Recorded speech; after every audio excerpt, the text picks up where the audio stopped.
ॐ भूर्भुवः स्वः तत्सवितुर्वरेण्यं भर्गो देवस्य धीमहि धियो यो न प्रचोदयात् ॐ शान्ति शान्ति शान्तिः. To continue the videos on talks with Maharshi Ramana, I start video number 15 with talk number 251. An aristocratic lady looking very intelligent though pensive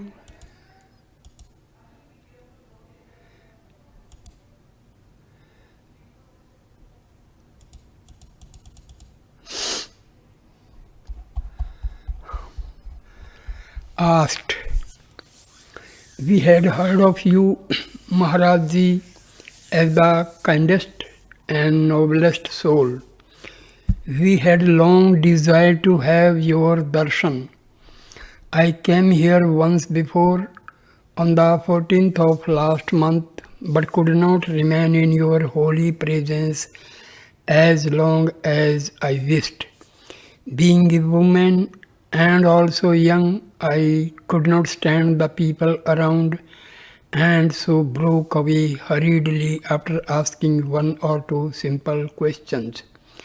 There are no holy men like you in our part of the country. I am happy as I have everything I want, but I do not have that peace of mind which brings happiness. I now come here seeking your blessing so that I may gain it." Maharshi replies, "Bhakti fulfills your desire. Devotee, I want to know how I can gain that peace of mind. Kindly be pleased to advise me." Maharshi: "Yes, devotion and surrender." Devotee: "Am I worthy of being a devotee?" Maharshi: "Everyone can be a devotee. Spiritual fare is common to all and never denied to anyone, be the person old or young, male or female." Devotee: "That is exactly what I am anxious to know. I am young and a grahini housewife. There are duties of grihastha dharma. The household. Is a devotion consistent with such a position?" Maharshi replies, "Certainly. What are you? You are not the body. You are pure consciousness. Grihastha dharma, household duty, and the world are only phenomena appearing on that pure consciousness. It remains unaffected. What prevents you from being your own self?" Devotee: "Yes, I am already aware of the line of teaching of Maharshi. It is the quest for the self, but my doubt persists if such quest is compatible with Grihastha life, household life." Maharshi replies, "The self is always there. It is you. There is nothing but you. Nothing can be apart from you. The question of compatibility or otherwise does not arise." Devotee: "I shall be more definite. Though a stranger, I am obliged to confess the cause of my anxiety. I am blessed with children. A boy, a good brahmachari, passed away in February. I was grief-stricken. I was disgusted with this life. I want to devote myself to spiritual life, but my duties as a grahini do not permit me to lead a retired life. Hence my doubt." Maharshi replies, "Retirement means abidance in the self, nothing more. It is not leaving one set of surroundings and getting entangled in another set. nor even leaving the concrete world and becoming involved in a mental world. The birth of the sun, his death, etc., are seen in the self only. Recall the state of sleep. Were you aware of anything happening? If the sun or the world be real, should they not be present with you in sleep? You cannot deny your existence in sleep, nor can you deny you were happy then. You are the same person now speaking and raising doubts. You are not happy according to you, but you were happy in sleep. What has transpired in the meantime? That happiness of sleep has broken down. It is the rise of ego. That is the new arrival in the Jagrat state. There was no ego in sleep. The birth of the ego is called the birth of the person. There is no other kind of birth. Whatever is born is bound to die. Kill the ego. There is no fear of recurring death for what is once dead. The self remains even after the death of the ego. That is bliss. That is immortality. Devotee, how is that to be done? Maharshi replies, see for whom these doubts exist. Who is the doubter?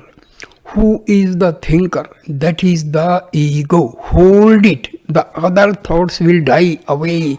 The ego is left pure. See where from the ego rises. That is pure consciousness. Devotee puts the question. It seems difficult. May we proceed by Bhakti Marga? Maharshi, it is according to individual temperament and equipment. Bhakti is the same as Vichara. Devotee, I mean meditation, etc. Maharshi, yes, meditation is on a form that will drive away other thoughts. The one thought of God will dominate others. That is concentration. The object of meditation is thus the same as that of Vichara. Question by devotee. Do we not see God in concrete form? Maharshi, yes.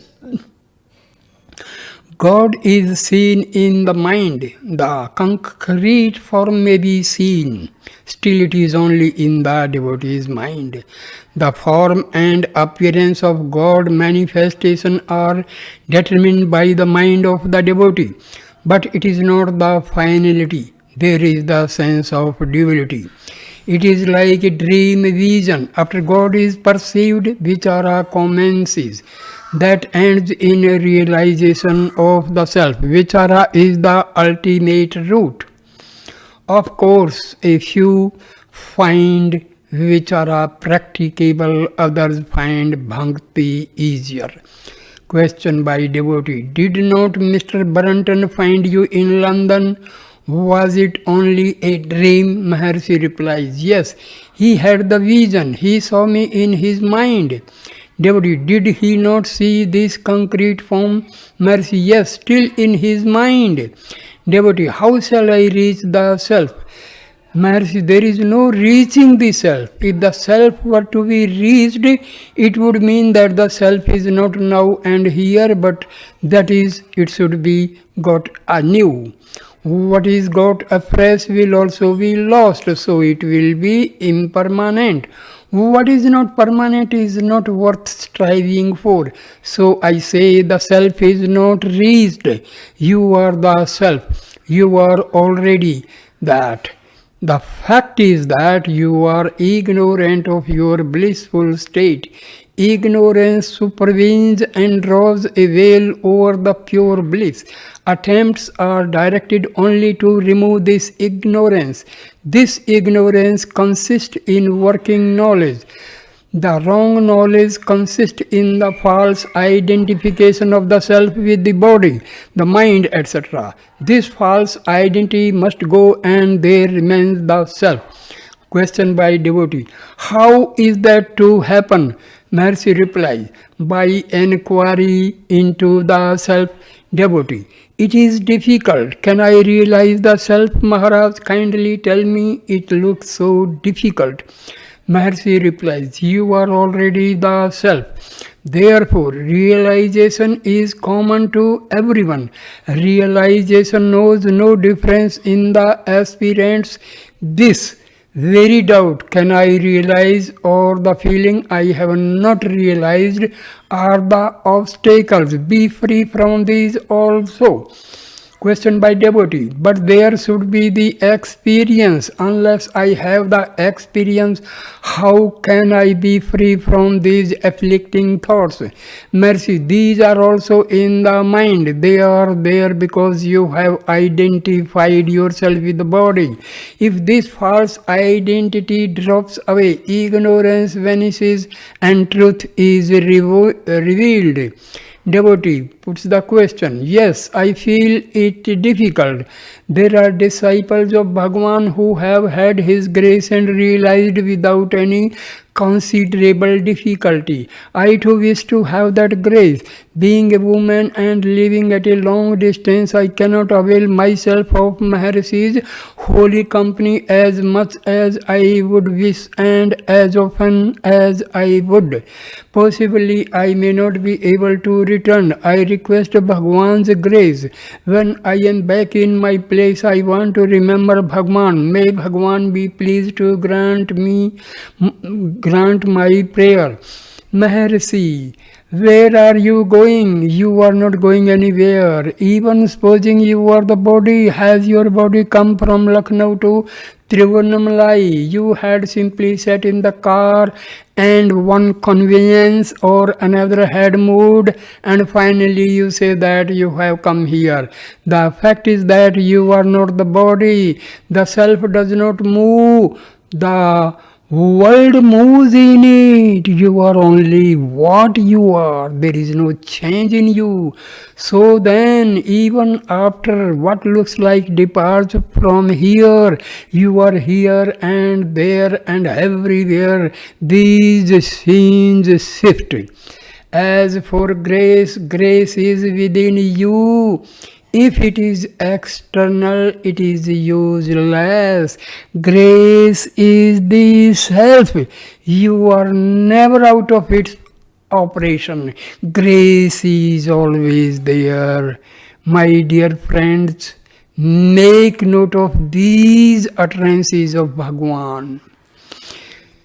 I again repeat. As for grace, grace is within you. If it is external, it is useless. Grace is the self. You are never out of its operation. Grace is always there. Please make note of this statement.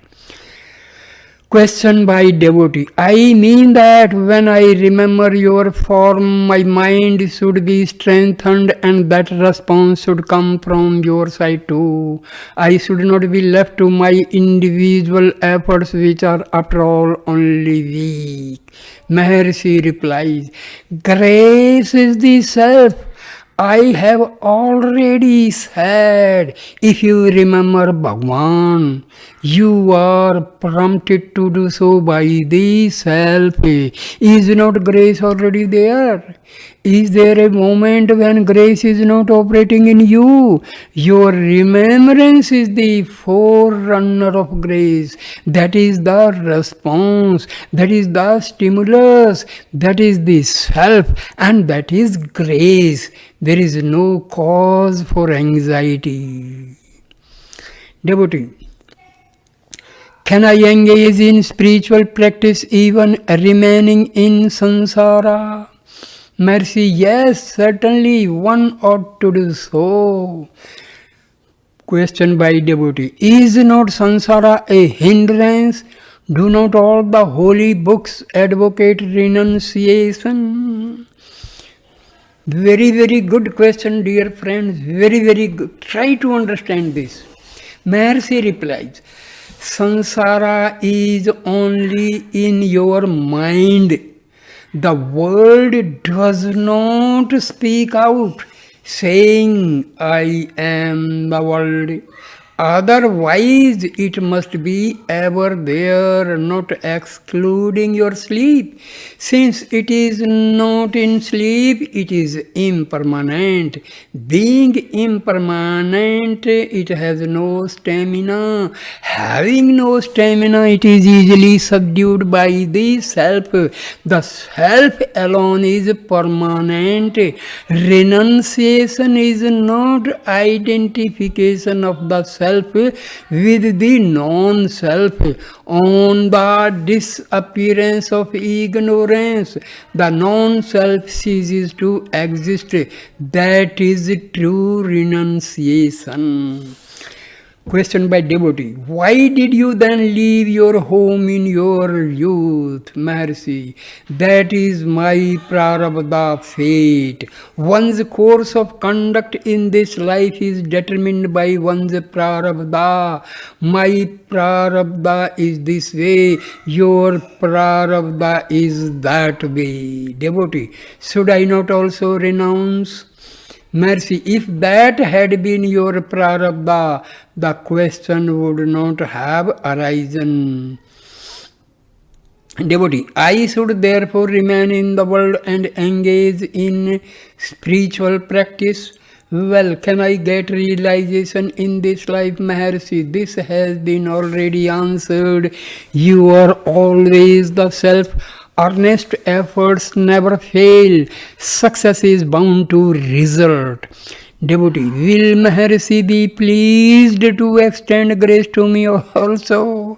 Maharshi smiled and said, with blessings and salutation.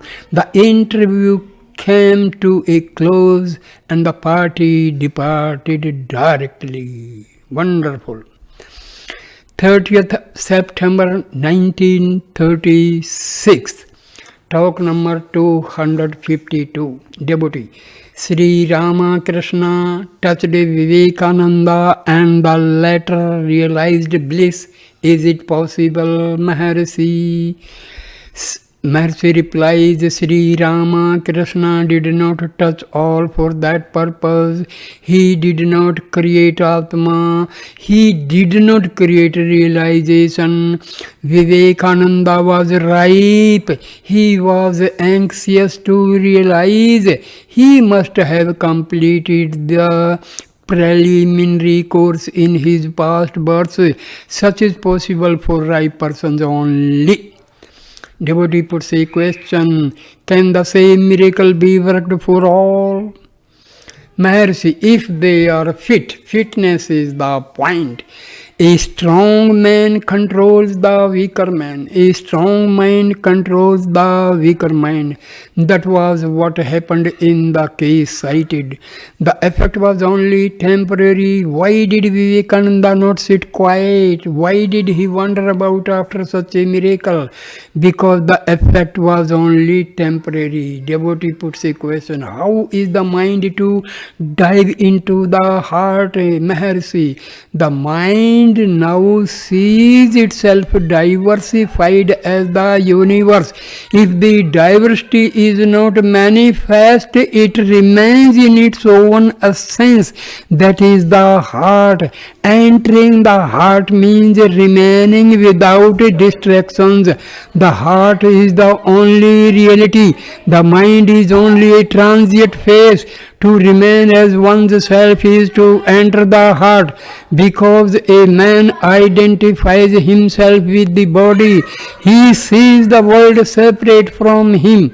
This wrong identification arises because he has lost his moorings and has swerved from his original state. He is now advised to give up all these false ideas, to trace back his source and remain as the self. In that state there are no differences, no questions will arise. All these shastras are meant only to make the man retrace his steps to the original source. He need not gain anything new. He must only give up his false ideas and useless accretions. Instead of doing it, the Instead of doing it, he tries to catch hold of something strange and mysterious because he believes that his happiness lies somewhere. That is the mistake. If one remains as the self, there is bliss. Probably he thinks that being quiet does not bring about the state of bliss. That is due to his ignorance. The only practice is to find out to whom these questions arise.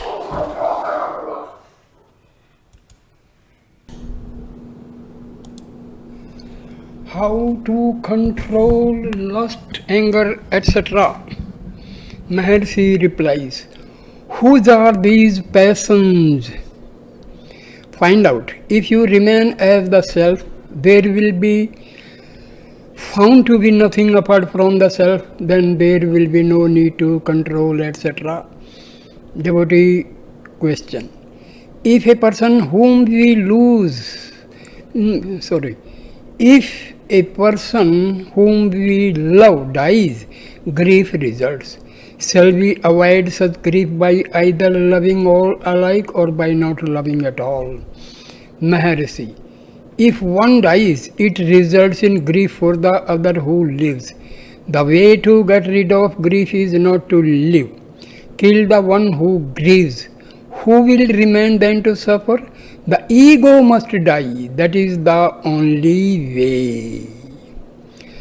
The two alternatives amount to the same state when all have become the one self who is there to be loved or hated. Question by devotee. What is the sun marga? What is the moon marga? Which of them is easier? Maharshi replies, Ravi marga. Sun marga is jnana. Moon marga is yoga. They think that after purifying the 72,000 nadis in the body, Susmana is entered and the mind passes up to the Sahasrara and there is nectar trickling. These are all mental concepts. The man is already overwhelmed by world concepts. Other concepts are now added in the shape of this yoga.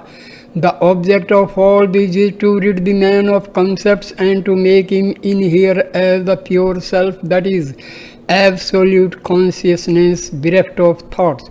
Why not go straight to it? Why add new encumbrances to the already existing ones? 1st October 1936, talk number 253.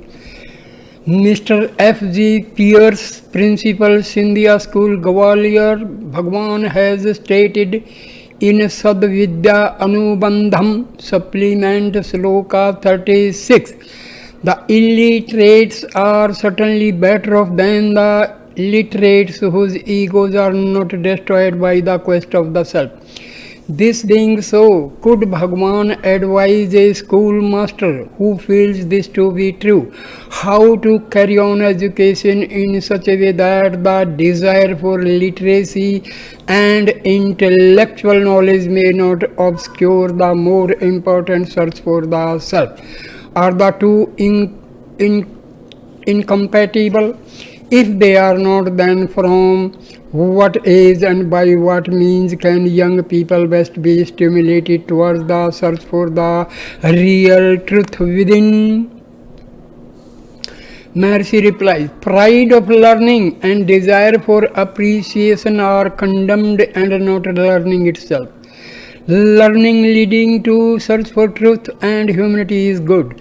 A request from the same seeker. The above questioner has spent 2 very precious days in physical proximity to Bhagwan Maharshi, whom he has not seen since 17 years ago. He visited him for a few minutes on the hillside. His duties now compel him to take his body far away again to the north, and it may be years before he can return. He humbly requests Bhagwan to make a strong link with him and to continue to help him with his grace in the quest of the self.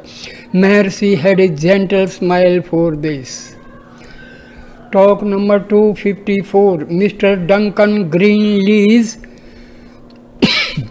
quoted a few verses from Srimad Bhagavatam to the following effect.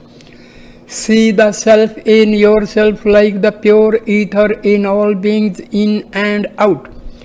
Unashamed fall prostrate before even an outcast, a cow or an ass. So long as I am not perceived in all, worship all with body and mind. With right knowledge see all as Brahma. This once clear, all doubts are at an end and you will remain withdrawn in the self. He then raised the following questions. Devotee question. Is this a true path to the realization of the one self? Is it not easier for some thus to practice seeing Bhagwan in whatever meets the mind than to seek the supramental through the mental inquiry, who am I? Maharshi, yes, when you see God in all, do you think of God or do you not? You should certainly keep God in your mind for seeing God all around you.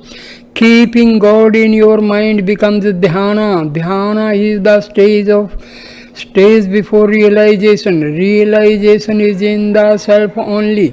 Dhyana must precede it. Whether you make dhyana of God or of self, it is immaterial. The goal is the same. But you cannot escape the self. You want to see God in all but not in yourself. If all are God, are you not included in that all?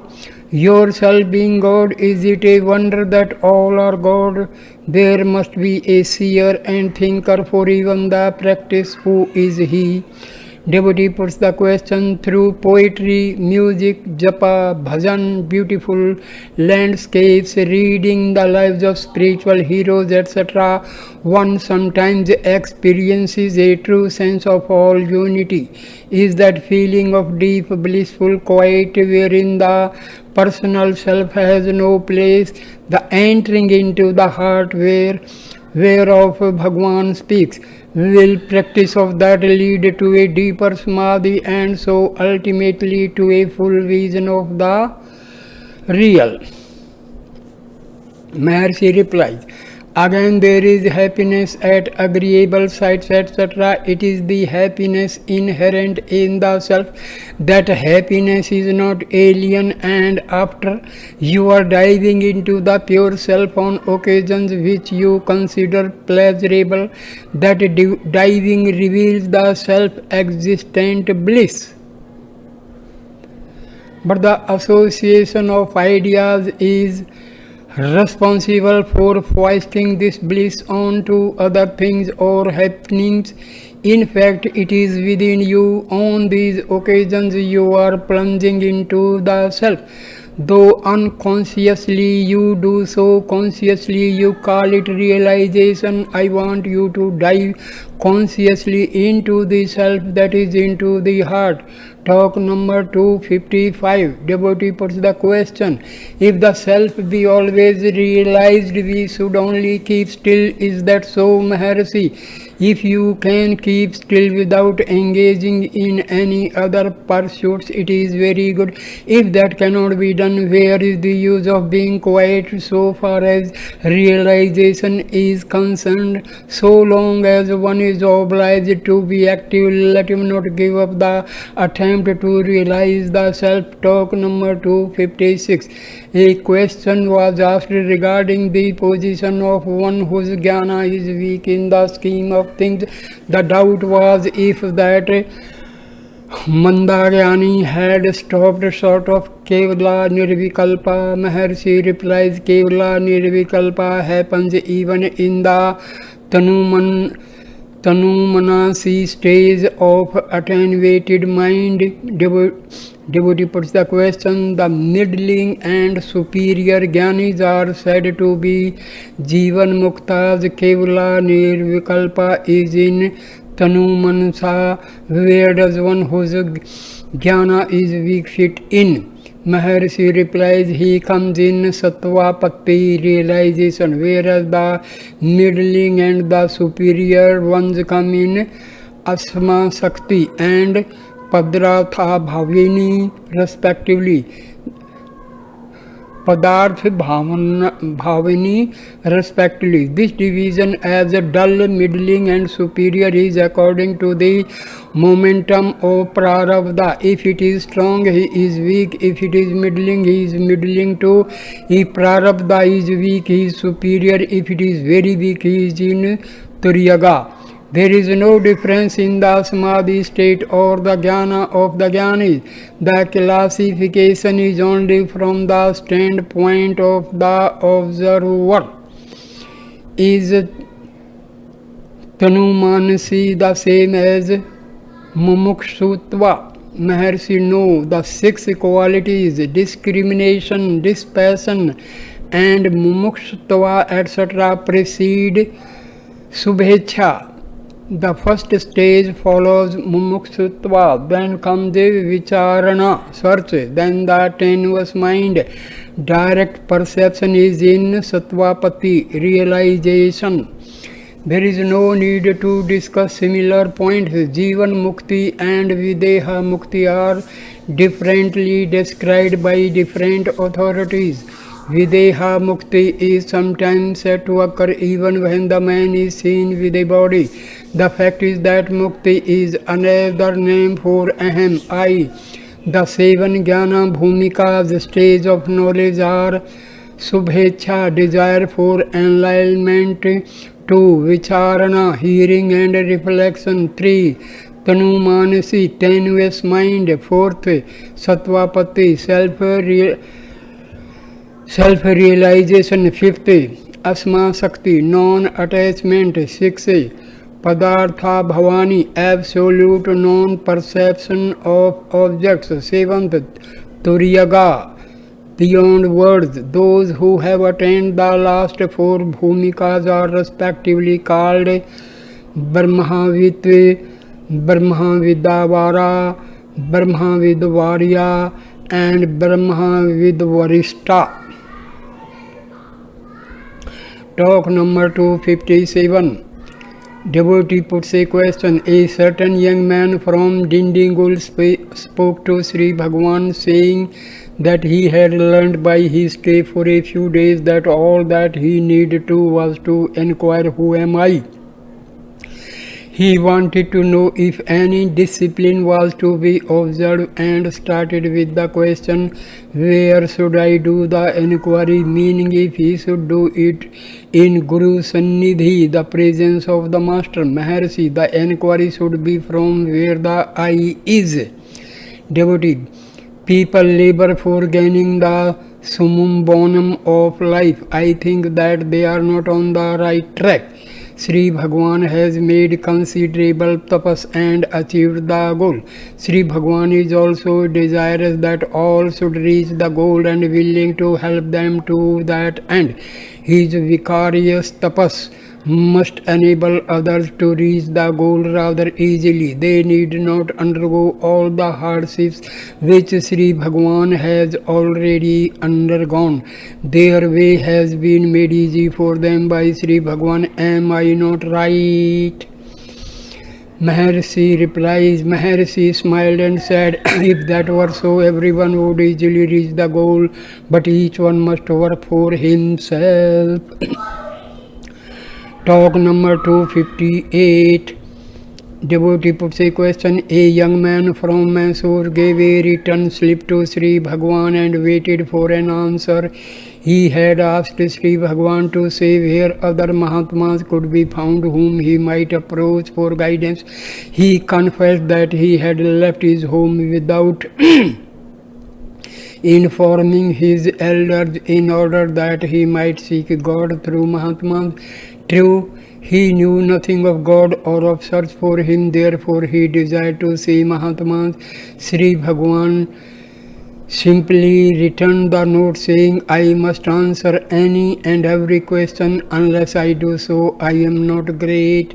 The boy tore away the slip and wrote another which said, you were kind to squirrels and hares, you fondle them when they struggle to run away from you, yet you are indifferent to human beings. For instance, I have left my home and am waiting here for a fortnight. I have had no food for some days. I am struggling, still you do not care for me.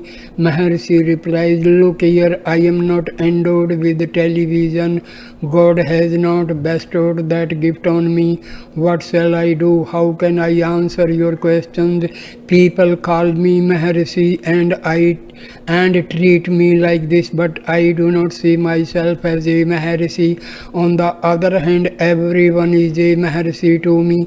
It is good that you in this early age are attempting to see God. Concentrate on Him, do your work without desiring the fruits thereof. That's all that you should do. Talk number 259. Nada, Bindu and Kala correspond to prana, mind and intellect. Ishvara is beyond nada, sound, nada, jyoti, light, etc. are mentioned in yoga literature, but God is beyond these. The circulation of blood, respiration of air, and other functions of the body are bound to produce sound. That sound is involuntary and continuous. That is nada. Talk number 260. An extract from Hermit in the Himalayas was found in the Sunday Times. It related to recapitulations of past incarnations. In it, Paul Brunton has mentioned the Buddhist methods of gaining that faculty. Sri Bhagwan said there is a class of people who want to know all about their future, their past. They ignore the present. The load from the past forms the present misery. The attempt to recall the past is mere wastage of time. Talk number 261. There was a reference to reincarnation. Reincarnation of Shanti Devi tallies with the human standards of time, whereas the latest case reported of a boy of 7 is different. The boy is 7 years now. He recalled his past births. Enquiries go to show that the previous body was given up 10 months ago. The question arises how the matter stood for 6 years and 2 months previous to the death of the former body. Did the soul occupy 2 bodies at the same time? Sri Bhagwan pointed out that the 7 years is according to boy, 10 months is according to the observer.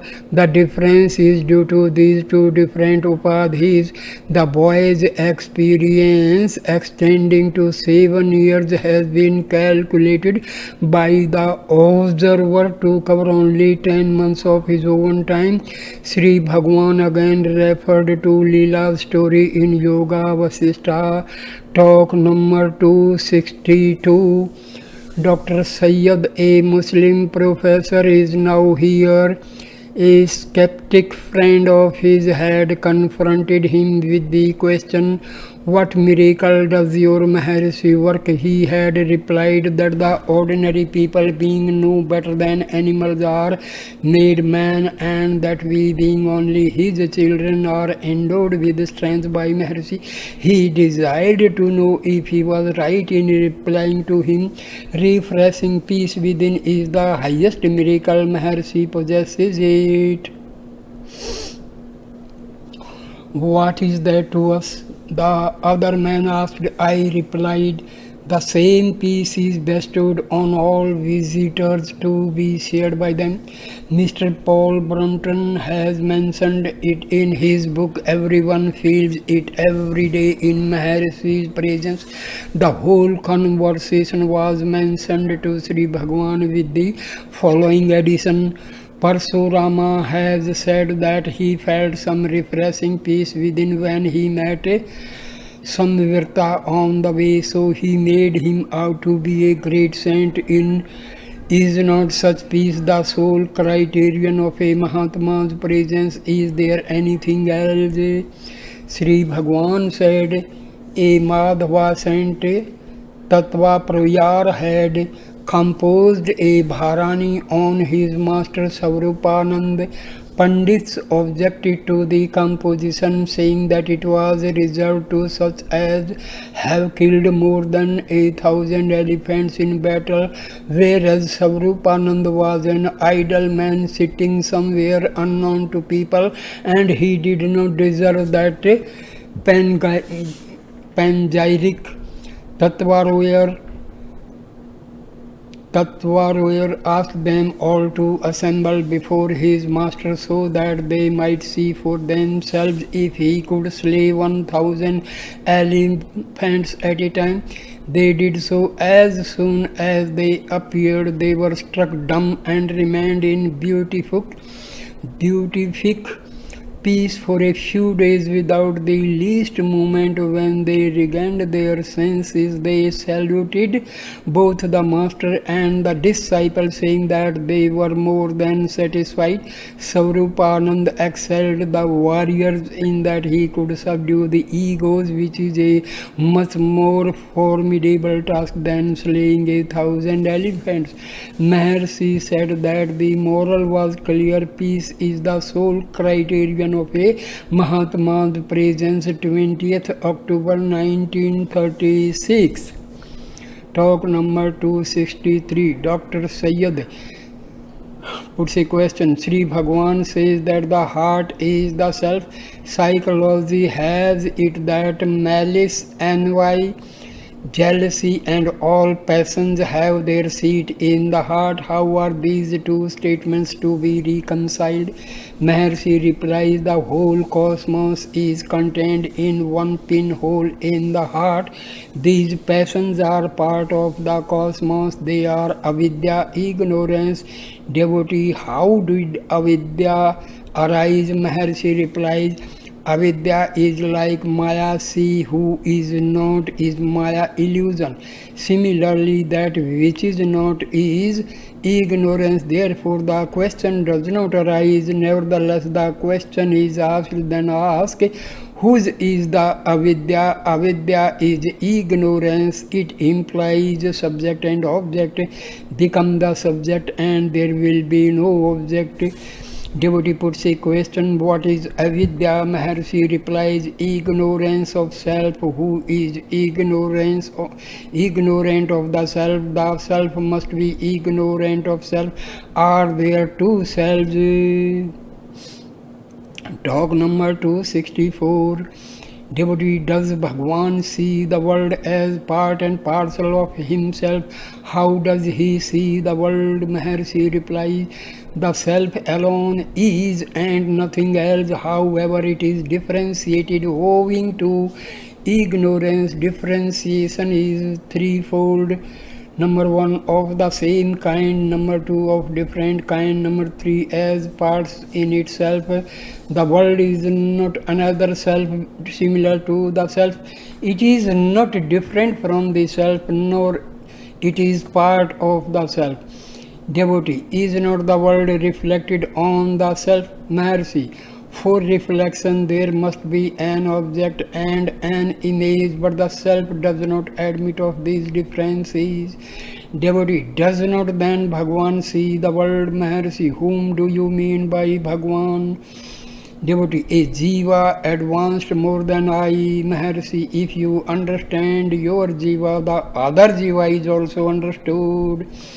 Devotee, I do not want to discuss, I want to learn. Please instruct me. Maharshi, because you desire to learn, discussion is unavoidable. Leave all this aside, consider your sleep. Are you then aware of bondage, or do you seek means for release? Are you then aware of the body itself? The sense of bondage is associated with the body. Otherwise, there is no bondage, no material to bind with, and no one to be bound. These appear, however, in your wakeful state. Consider to whom they appear. Devotee puts a question to the mind. Devotee answers.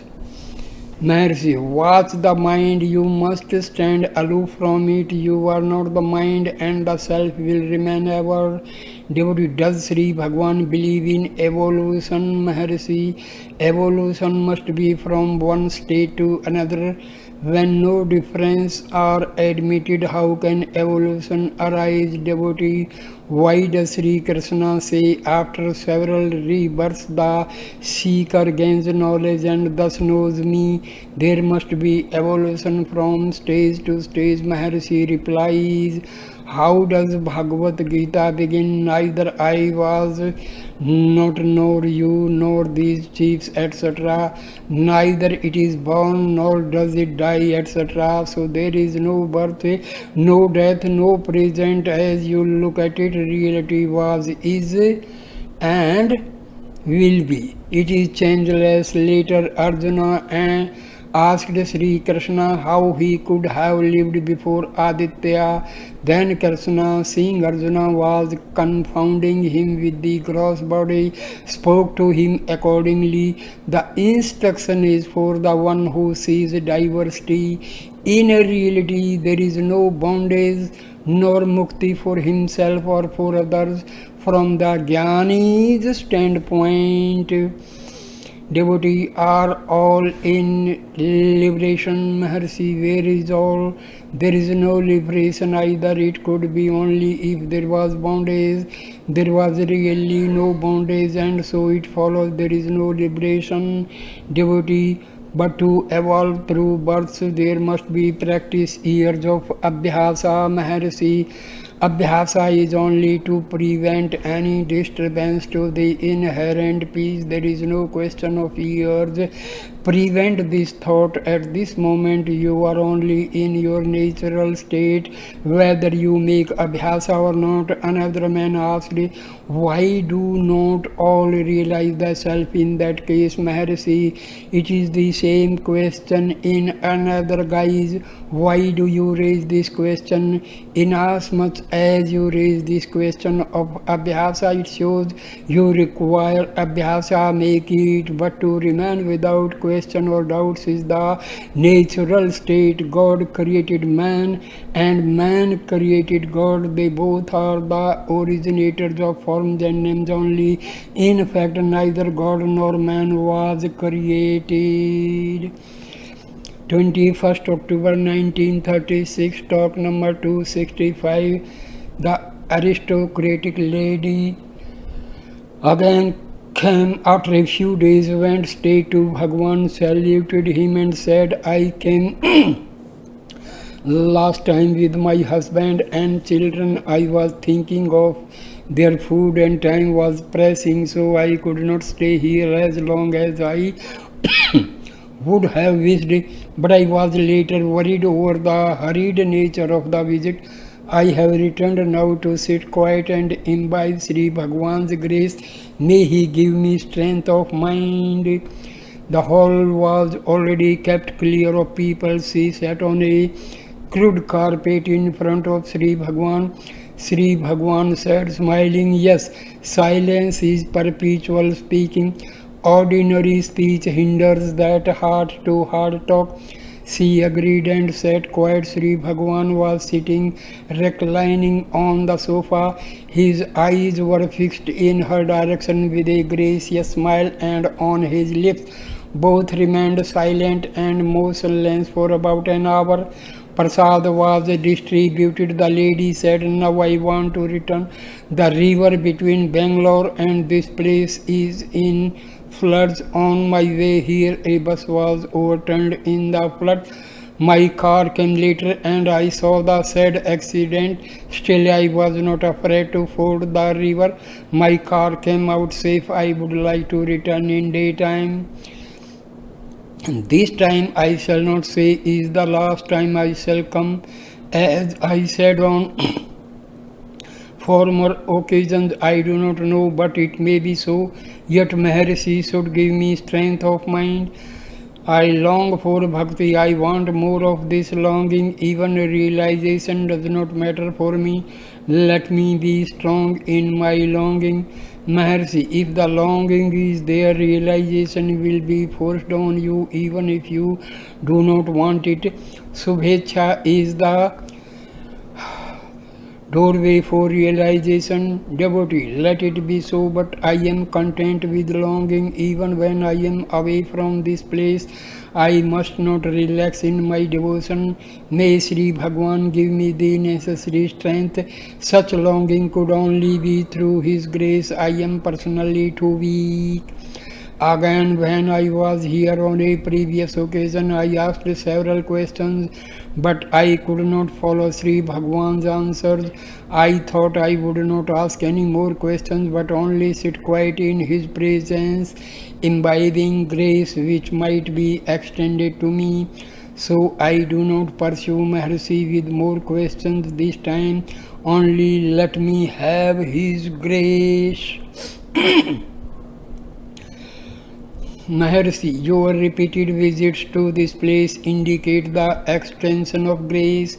She was surprised and said I was going to ask Maharshi if he called me. For all of a sudden, my husband told me this morning there are 2 days free. If you want, you may visit Maharshi and return. I was very agreeably surprised and pleased. I took it to be a call from Maharshi. She also expressed a desire to reside near Maharshi and asked for his blessings. Maharshi said, a higher power is leading you, be led by the same. Devotee, but I am not aware of it. Please make me aware of it. Maharshi, the higher power knows what to do and how to do it. Trust it. Talk number 266. The Muslim professor asked, it is said that one should give up desire, but there are the needs of the body which are irrepressible. What is to be done, Maharshi? An aspirant must be equipped with 3 requisites. Number 1, Ichha. Number 2, Bhakti. And number 3, Shraddha. Ichha means satisfaction of bodily wants without attachment to the body, such as hunger and thirst and evacuations. Unless it is done, meditation cannot progress. Bhakti and Shraddha are already known. Devotee, there are 2 kinds of desires, the baser and nobler. Is it our duty to transmute the baser one to the nobler? Maharshi, yes. Devotee, well, Bhagwan, you said there are 3 requisites, of which Ichha is the satisfaction of natural wants without attachment to the body, etc. I take food 3 or 4 times a day and attend to bodily wants so much so that I am oppressed by the body. Is there a state when I shall be disembodied so that I might be free from the scourge of bodily wants? Maharshi, it is the attachments, raga, dvesa, which are injurious. The action is not bad in itself. There is no harm in eating 3 or 4 times, but only do not say, I want this kind of food and not that kind, and so on. Moreover, you take those meals in 12 hours of wakeful state, whereas you are not eating in the hours of sleep. Does sleep lead you to mukti? It is wrong to suppose that simple inactivity leads one to mukti. Devotee, there are said to be Sadeha Mukta, liberated in body, and Videha Mukta, liberated without body. Maharshi, there is no liberation, and where are muktas? Devotee, do not Hindu Shastras speak of mukti? Maharshi, mukti is synonymous with the self. Jivan mukti, liberation while alive, and videha mukti, liberation after the body falls, are all for the ignorant. The jnani is not conscious of mukti or bandha, bondage. Liberation and orders of mukti are all said for an ajnani in order that ignorance might be shaken off. There is only mukti and nothing else. Devotee, it is all right from the standpoint of Bhagwan, but what about us? Maharshi, the difference, he and I are the obstacles to jnana. Devotee, But it cannot be denied that Bhagwan is of a high order, whereas we are limited. Will Bhagwan make me one with him? Mercy. Were you aware of limitations in your sleep? Devotee, I cannot bring down the state of my sleep in the present state and speak of it. Mercy, you need not. These three states alternate before the unchanging self. You can remember your state of sleep. That is in your real state. There were no limitations then. After the rise of the I thought, the limitations arose. Devotee, how to attain the self? Maharshi, self is not to be attained because you are the self. Devotee, yes, there is an unchanging self and a changing one in me. There are two selves. Maharshi, the changefulness is mere thought. All thoughts arise after arising of the I thoughts. See to whom the thoughts arise, then you transcend them and they subside. This is to say, tracing the source of the I thought, you realize the perfect I. I is the name of the self. Devotee, shall I meditate on I am Brahma, Aham Brahmasmi? Maharshi, the text is not meant for thinking I am Brahma. Aham, I is known to everyone. Brahma abides as Aham in everyone.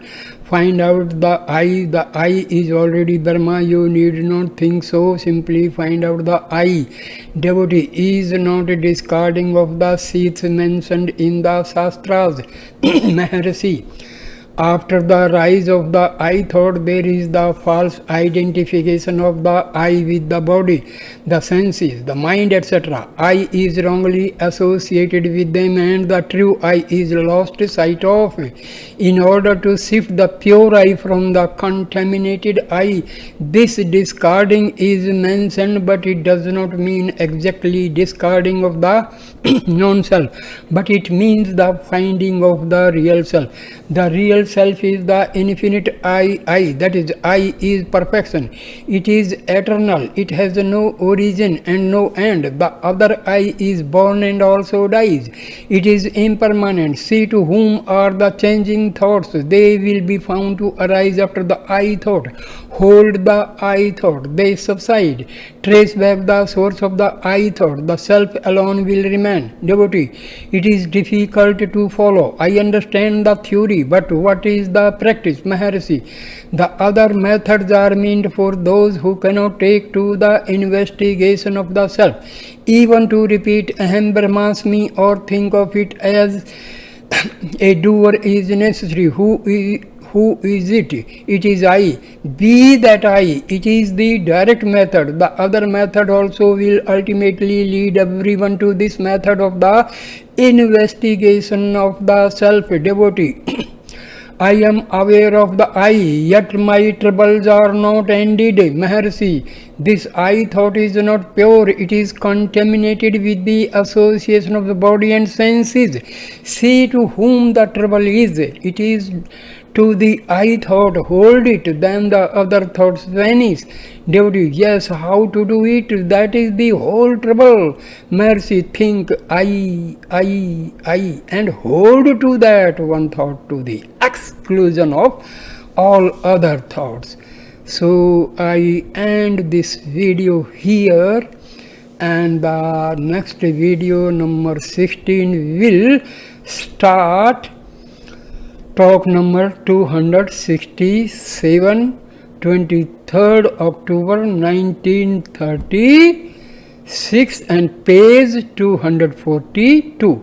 So thank you, my dear friends. Namaskar. Please like, comment and share the video and subscribe the channel. Thanks a lot. Namaskar.